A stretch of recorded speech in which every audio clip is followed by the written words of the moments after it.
Alright, so we're starting off on the sidewalk, and you want to pick up everything. You want to read everything so you can get the achievement for everything. So grab this. So this entire playthrough is going to have 0 cutscenes in it. So every map we hit, we're going to walk through it as fast as we can. And like I said, 0 cutscenes. I want to make sure, to the best of my ability, that this does not spoil the game for anybody. Even some gameplay scenes, I'm already thinking I'm going to take out of it because I don't want to spoil it. Now, some things are very hard to avoid. Alright, so right here, you want to look around, make sure you grabbed everything you possibly can here, because once you walk up to this blue tarp, it's going to go right into a cutscene. Not that one, but the one ahead of us. And you can't turn back after that. So make sure you have the Wrenwood City guide, the investigation report, you automatically pick up.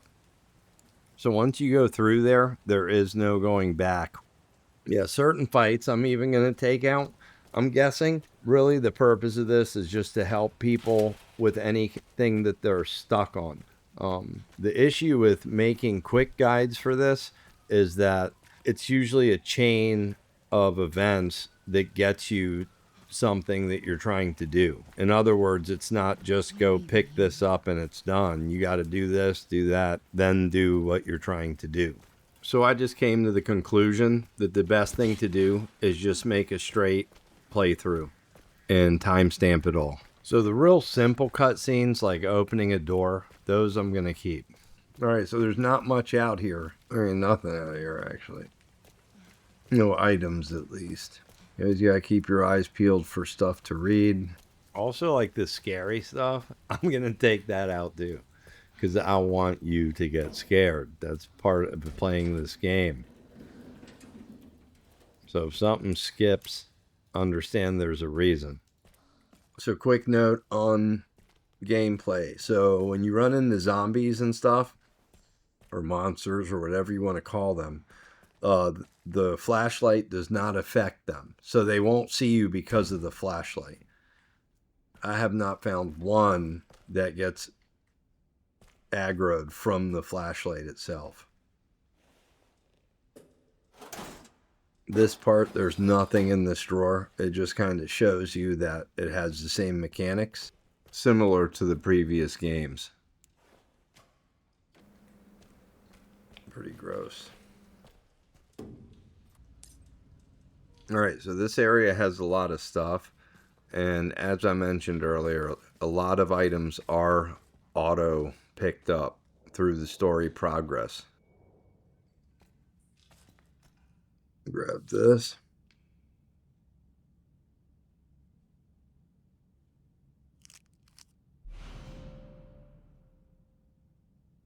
Alright, sweet. So we got a key.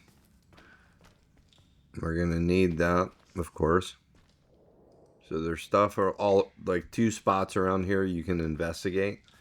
But I would navigate the whole area.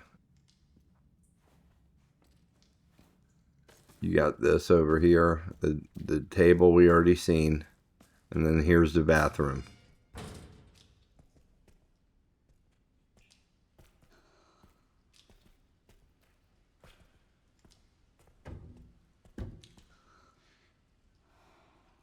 I'm going to leave the toilet investigating to you.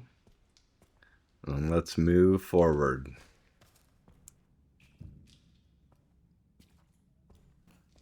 I did see a video. The toilets reminded me of this. There's a video for the final puzzle that's claiming that you can use the toilets in a certain part in this game to kind of glitch or get the final puzzle in this game. It was interesting. Not in Wrenwood either. I'm talking way far in the game. Like more towards the end. Actually mid-game. It's a different set of toilets. Those just reminded me of it. That's why I mentioned it. I'm probably not going to do it because it seemed like way too much to do. Like you gotta wait 15 minutes and all this crazy stuff. Then here's the hotel pamphlet. Then we got 3 more. 1 more actually, because the rest are going to be automatic. Alright, so just a heads up, when we get up here, there's a cutscene that I'm not going to play past. So there is some stuff after, but I'm not going to show that.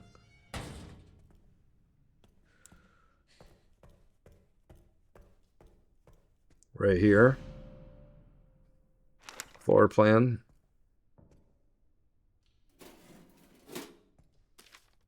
Right here, notice the closure. So that's the final one that you pick up manually.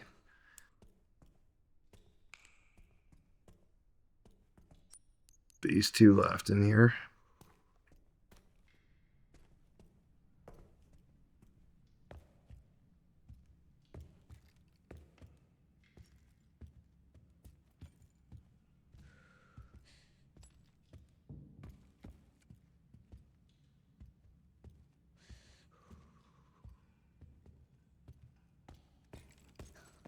Alright, so this room's pretty clear. And over here, we saw that piece already. So we can head up out of here. As we go through these playthroughs, I'm going to show you tips on combat and everything that I've learned. But I'm not going to do it all at one time. I'm going to do it as we achieve that ability. So look forward to that. I learned quite a bit.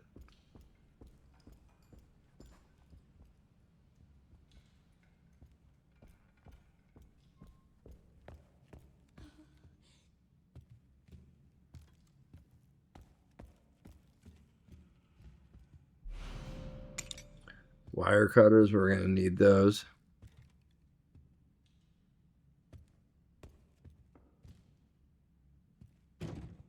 Alright, so we got to find the key for that, but the wire cutter we just found, we can use that over here.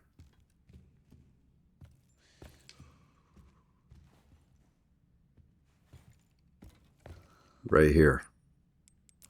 One thing that can throw you off on this game, every once in a while there's a thing you can't do until later or when you come back. So that can make it challenging because you're just not sure.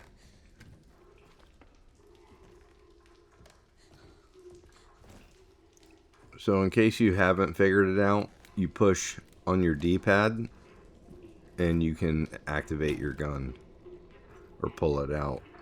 So this ends this portion. So make sure you got everything. So you want to interact, turn this off, and then go over to the bed and interact with the photos. And that's going to trigger a cutscene, and from here is for sure a spoiler. So see you on the next one.